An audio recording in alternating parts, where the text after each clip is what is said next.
And of course to run 9.79 like that. I mean, I still think he's the greatest sprinter that ever lived.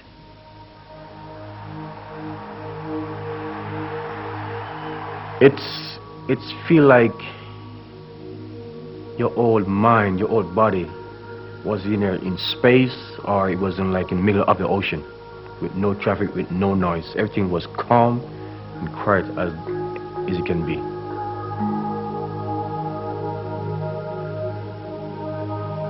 Lewis had been vanquished. Jamie kissed Gloria. I kissed Gloria. I kissed Jamie. And we kissed everybody around, you know. I was very happy, and I said to Jamie, "Oh, Jamie, our dreams are okay. Now we'll get the houses, cars, Ferrari, and money that will cover everything." And Jamie, he said, "Did you sign any contract?" I said, "With who? Did you start any contract? You don't have any contract. This is not for you." What's more valuable, a world record or the gold medal? The gold medal. Why? Because something no one can take away from you.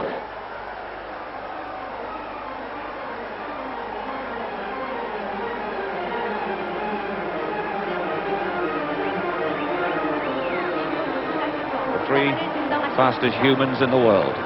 Les médailles seront remises par son excellence.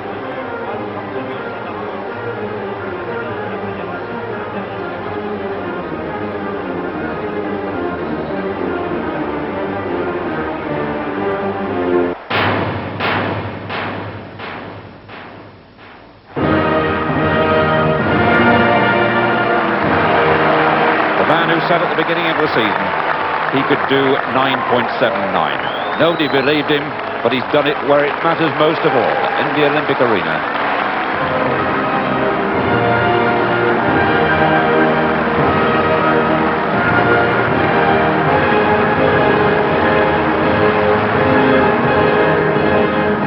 A great moment of triumph for the winner, Ben Johnson, which proved all his critics wrong to become the fastest man on earth.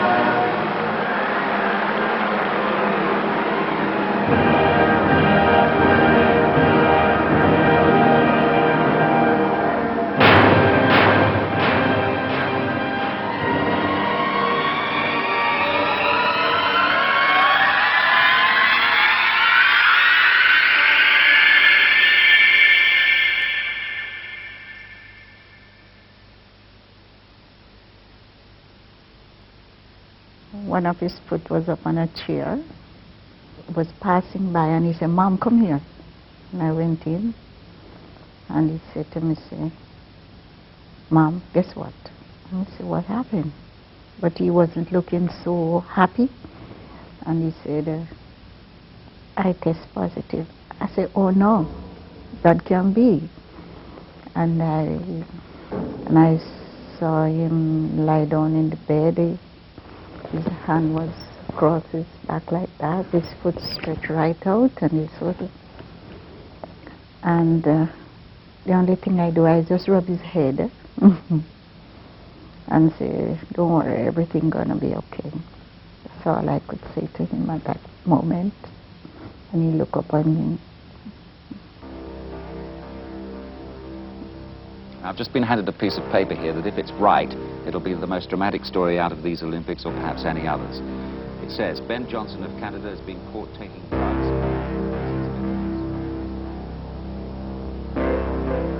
I think it was like 5 or 6 in the morning. And so I went to Ben's room, which at that time was in a hotel in Seoul. I think the number was 2718. It was way up on the hinterlands of the hotel. Ben was very cooperative. He didn't say anything. He gave the medal back.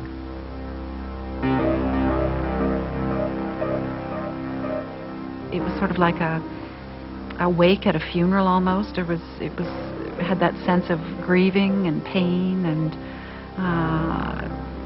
disappointment and probably some anger.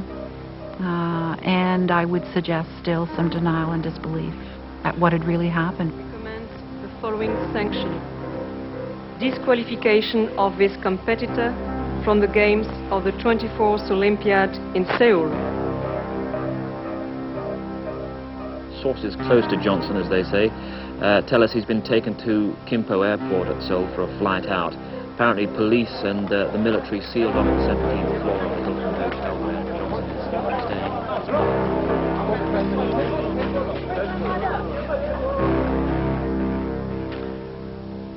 staying. Seoul ruined Ben's life.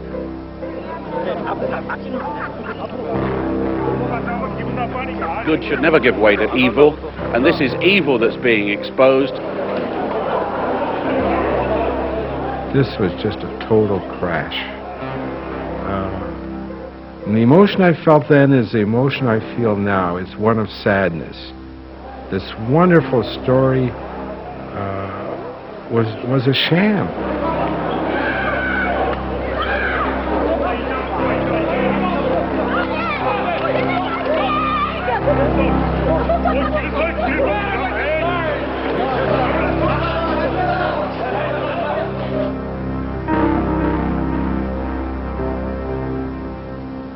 It's as if nobody will forgive him.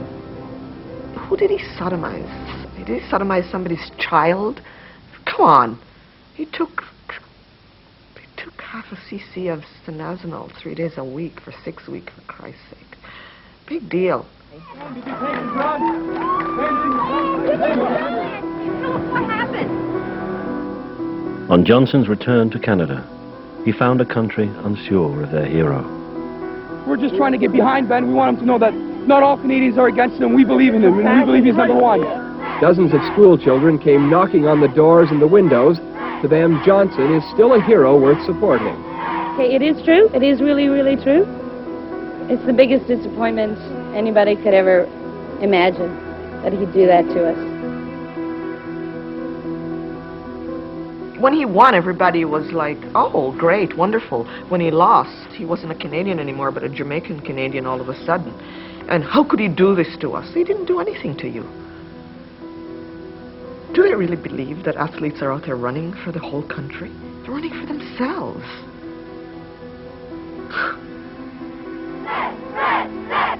Johnson and his coach were now estranged. Once more he turned to Astafan for advice, and then decided to make a public statement. I've never, ever knowingly taken illegal drugs, and I would never embarrass.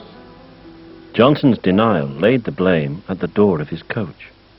Well, it's one thing to deny it, but then with the proviso, knowingly added in, and then suddenly with a lawyer from outside and so on, it's very obvious that he's going to suggest that he was given the stuff without his knowledge.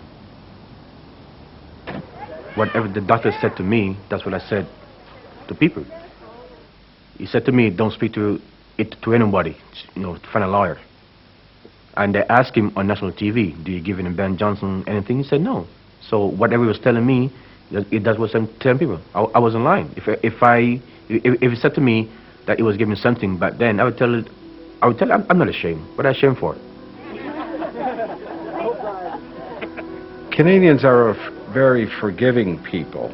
And had Ben come back to Canada and said, I made a terrible mistake, please forgive me, we're people who say thank you to our bank machines, Johnson didn't just deny using drugs. He went further, challenging Canada to prove him wrong. They did a bad, bad thing. They did a bad, bad thing. The Dublin inquiry was the most thorough examination of drugs in sport ever conducted. It heard evidence that suggested many top international athletes use performance-enhancing drugs. Maybe it's a bad, bad thing. Maybe it's a bad, bad thing. And did you, so far as you can remember, take 3 withdrawal tablets? He became quickly convinced that this was clearly not just a Canadian problem. Some of the athletes who were involved in this kind of thing just said, look, this is the way it is, Mr. Armstrong. And Ben's only sin was he got caught.